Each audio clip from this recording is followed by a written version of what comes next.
Hello, welcome to Unicorn Princess Tarot. So this is for Earth sign, Taurus, Virgo, Capricorn. That start your reading.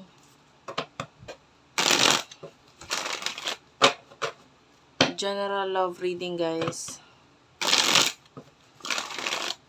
Para sa mga gusto magpa-personal reading, Jing Tarot Reader, search mo na lang siya sa Facebook. Friend ko yun, guys, hindi ako yun. Okay. Last shuffle na to, tapos simulan na natin. Okay, thank you Spirit Guides, Angel Guides for Earth sign. For Earth sign, please.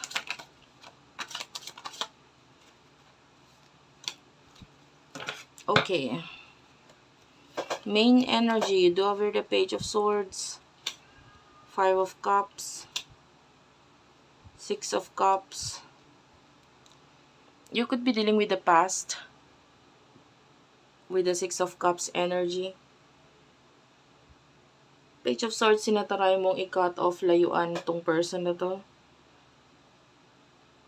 But I feel like with the Seven of Cups, siya yung favorite mong tao sa mundo, sa totoo lang. Pero parang ang hirap iwasan or layuan ng taong favorite mo or gusto mo.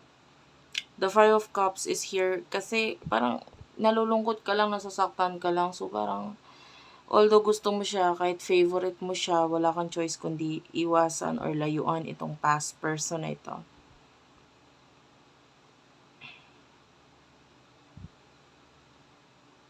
Kung sino man or ano man yung mga nasa harapan mo ngayon, sa kanila mo na lang ibinubuhos kung ano man yung mga bagay na meron ka.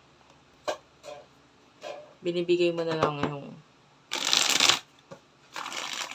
yung mga kaya mong ibigay sa mga tao or bagay na meron ka sa harapan mo.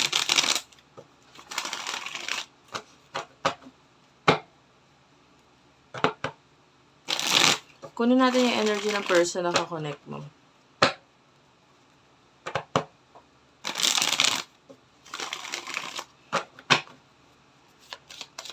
Sino ba tong person na to?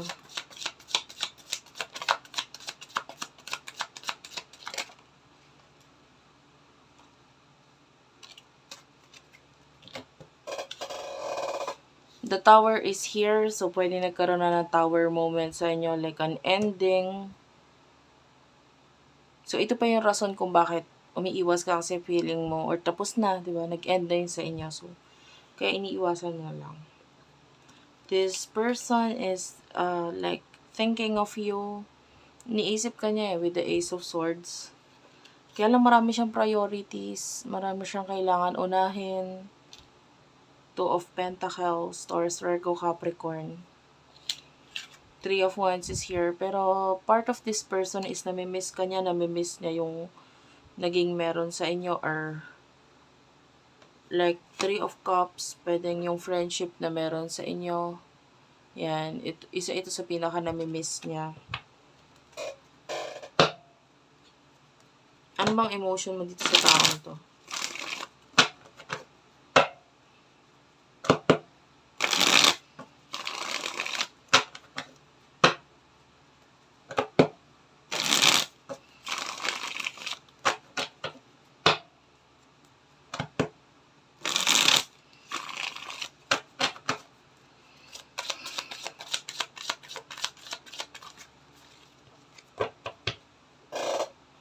Emotion mo, you do have here the Nine of Cups, Page of Pentacles, and the Eight of Cups. Bottom of the deck is the Two of Cups. Sa ngayon, yung love na nararamdaman mo, mas nakafocus dito sa the Devil, which is might be a person na nagmamanipulate sa'yo ngayon. And I don't know kung sino this could be magulang mo or mga tao sa paligid mo. Kung sino yung nagmamanipulate sa'yo ngayon. Or a situation na parang hindi ka makaalis. So, some of you with the Two of Cups, this could be another relationship. Sabi ko nga, doon mo na lang ibinibigay yung pagmamahal, etc. With the Nine of Cups, this is showing us other options, other people sa buhay mo. And, iniisip mo na lang yung future. Future mo, future ng mga tao sa paligid mo. So, how about yung person nakakonect mo? Emosyon niya para sa'yo.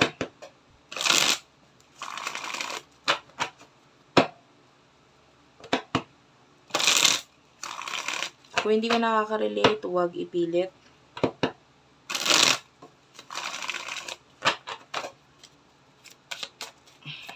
Emotions ng taong ito para sa'yo. You do have here the Knight of Swords, the Star, and the Knight of Pentacles.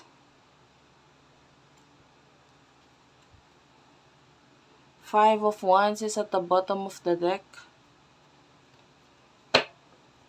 Nilalabanan niya yung pagka gusto niya sa'yo, yung emotion niya para sa'yo with the Seven of Cups. I feel like kung favorite mo siya, ganun din yung pagtingin niya sa'yo. Like, ikaw din yung paborito niyang tao sa mundo, but wala siyang choice kundi labanan yung emosyon na nararamdaman niya para sa'yo. With the Knight of Swords and Knight of Pentacles, this person wants to give you something. May gusto siyang ibigay, i-offer, pero with the Knight of Swords, alam mo yung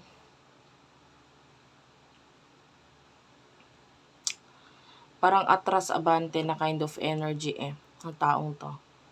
Isang hakbang paabante, papunta sa'yo, pero dalawang hakbang paatras. Parang lasing, alam mo yun, ganun yung maglakad yung lasing. Isang hakbang paabante, dalawang atras, paatras. Ano? So, anong nangyayari dito is like, gusto ka niya with the Star, ikaw yung like pangarap nitong taong to, pero parang mas nauuna sa kanya yung panghinaan ng loob, na wag na lang, na hindi pwede. Parang ganon. And, yung feeling is like, for example, may gusto kang bilhin ng sapatos, pero alam mo na parang budgeted lang yung pera mo, hindi mo pwedeng kunin yon, pigilan mo yung sarili mo, tiisin mo yung sarili mo. So, ganon, parang tinitiis ka niya. Hindi naman parang sapatos ang tingin niya sa'yo, but rather yung emotion na pag may gustong gusto ka, pero alam mo sarili mong hindi mo pwedeng kunin. Parang kibit balikat na lang, ganun.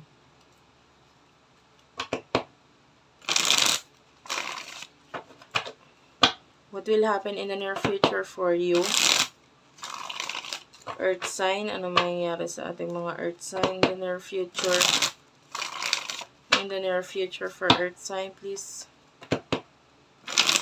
Spirit guides, angel guides. In the near future for Earth sign. Okay. Eight of Pentacles, you will be focusing on work, career. In the near future, the Chariot is here, and the Ten of Wands. Marami kang obligasyon, marami kang responsibilidad. So, this is what you're focusing in the near future. The Chariot is here. So, this is showing to me as pag-iwas, paglayo dito sa person na to. Kasi ikaw na ito na nagfo-focus ka na lang sa responsibilidad mo sa buhay. With the Five of Wands, katulad ng approach na ginagawa niya sa'yo, ganito rin yung approach na ginagawa mo sa kanya. You are trying to fight the connection. I feel like walang movement kang gagawin pagdating dito sa person na gusto mo, because, or dito sa person na ito. Kasi with the Queen of Wands, I mean yung loyalty mo, is na sa mga taong nasa harapan mo ngayon. Okay? And you are focusing sa iyong stability. Pagdating sa person na kakonect mo in the near future para sa kanya, for earth sign please.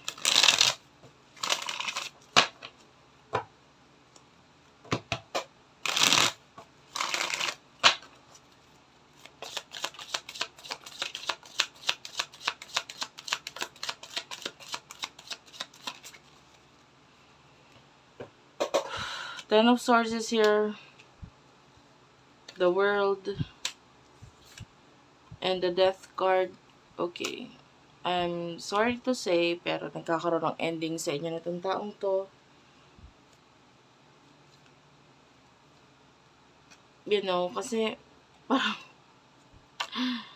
parang hindi niya kayang humarap sa'yo and hindi mo rin naman gagawin na ikaw yung humarap sa kanya or mag-first move or what. So, this is your person feeling devastated, nalulungkot, nasasaktan dahil sa mga challenges na meron sa inyo. And there's going to be a distant separation dito sa inyong dalawa. And tell me more about this. The Devil is here, the Two of Wands, and the Nine of Pentacles.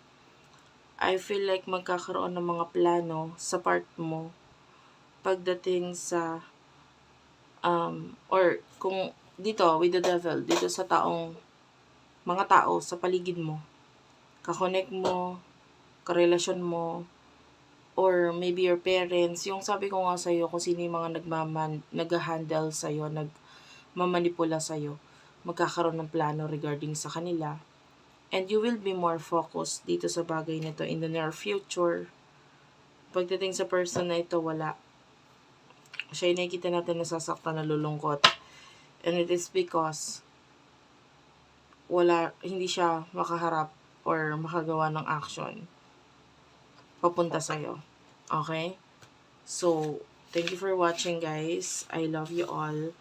Please do like and subscribe to our channel, Unicorn Princess Tarot, Madam P TV, Virgo Philippines, Tapit Hapon TV, Water Sign Philippines, Madam P Vlogs, Libra Philippines. I love you all. Thank you for watching and bye-bye.